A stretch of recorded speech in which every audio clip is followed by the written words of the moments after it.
guys, Roxy Sims here, and I have another speed build for you today. Today I am building a diner to go in StrangerVille, the new game pack worlds. Now, about me, I like to put a restaurant in every single world, at least one. And normally I kind of struggle whenever I'm deciding what kind of restaurant needs to go in each world. But there was no struggle here. This is the absolute perfect world for a diner. And I've actually never made a diner, so I'm like, yeah, I'm taking this opportunity. It could not be any more perfect for a diner. Well, I say I've never built a diner. That's not entirely true. I've built them in other Sims games, Sims 1, 2, 3, probably all of them, but just not yet in Sims 4. I don't really know why. Maybe it's because I'm just so used to seeing diners everywhere.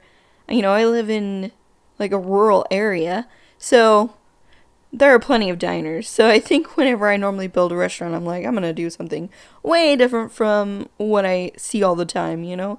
So yeah, first time in The Sims 4 making a diner. But, you know, I really had to because, like I said, this world just screams for a diner. And I'm going for a real, obviously, like, classic diner look. The 50s inspired, and it's also got a classic car kind of theme going on with the metal, you know, lots of metal, and obviously that new car light, the front end of a car. I love that thing. That is so cool. And so I'm like, yeah, car stuff going all over this thing. And I put like little toy cars in there, and the car paintings, the new ones that we got with this pack, love those. You know, my first job was actually in a diner. So it was, I was 16 for my first real job. I've worked like little jobs before, but my first, like babysitting. Oh, I did tons of babysitting, worked with my mom some. Anyways, my first real job was when I was 16, and I worked at the diner that was, it was like not very far away from my house. And my brother and I both worked there, actually. So my brother was too young to drive, and I just didn't have my own car yet. So when we were looking for a job, we were very limited on where we could go. Like, we had to stick around somewhere we could actually walk to. So there was a diner that we could walk to, and I love this place. It was so good. The food there, phenomenal. So yeah, I was like not sad about having to work there. It was actually a really fun job, if I'm honest. It was really fun. A lot of people I knew, you know, came in, so that was cool. Having my brother there actually was really fun.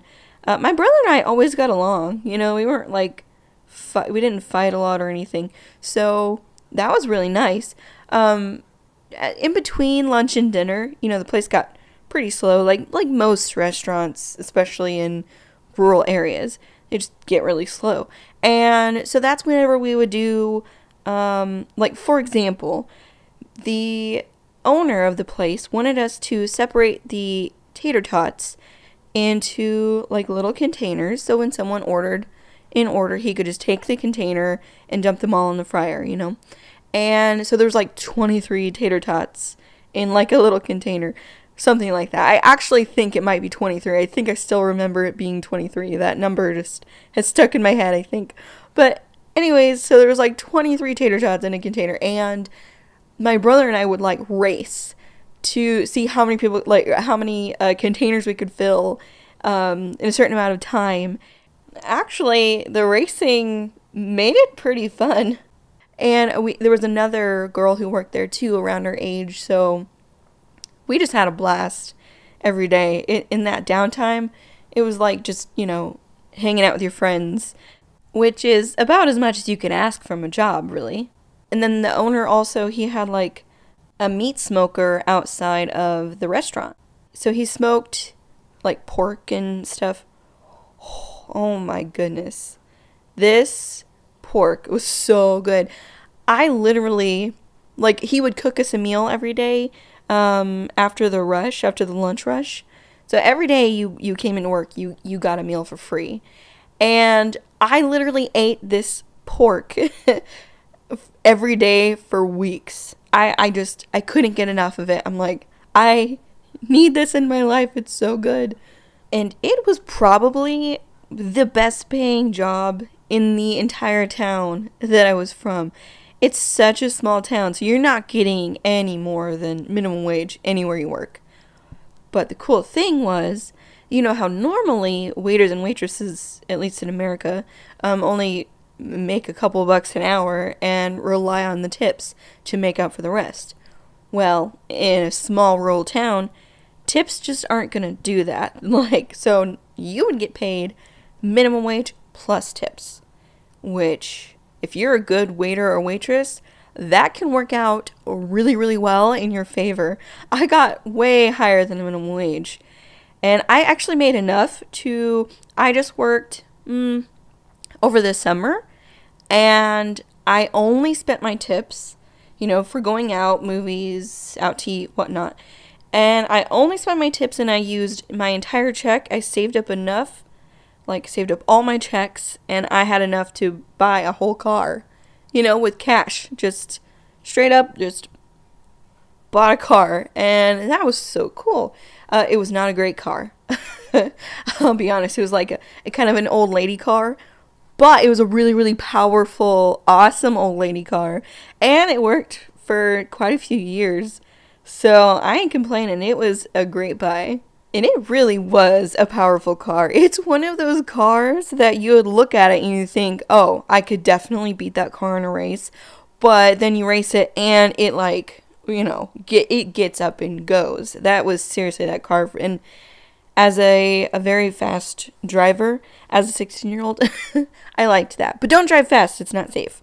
But you want to know the color of the car? The color was faded gray. It really was. It was like all the paint was like fading away. Oh, it was not pretty, but it did its job, and it got me everywhere, and it always worked. And, I have a special place in my heart for that old car. I will forever be grateful to my first job working at a diner because it afforded me the chance to buy a car, and as a 16-year-old, a car equals freedom, and yeah, 6-year-old me was eternally grateful for that job. The diner that I worked at was always very nice and clean, but if you might have noticed that this one is a little dirty. There's some, spots on the floor that really need cleaning. I figured this is one of those places that could go for a little bit of a renovation, a good cleaning, but that the food is incredible. That's what I'm thinking for this restaurant anyways. And I just love how it's fitting into this desert scenery. It looks so good against the bright orange. Well, anyways, guys, we are pretty much to the end. I just want to say thank you so much for watching. I have a bar for StrangerVille coming up and probably a town hall library. So I hope you stick around for those. Again, thank you so much for watching. I will talk to you all again very soon. Bye, everybody.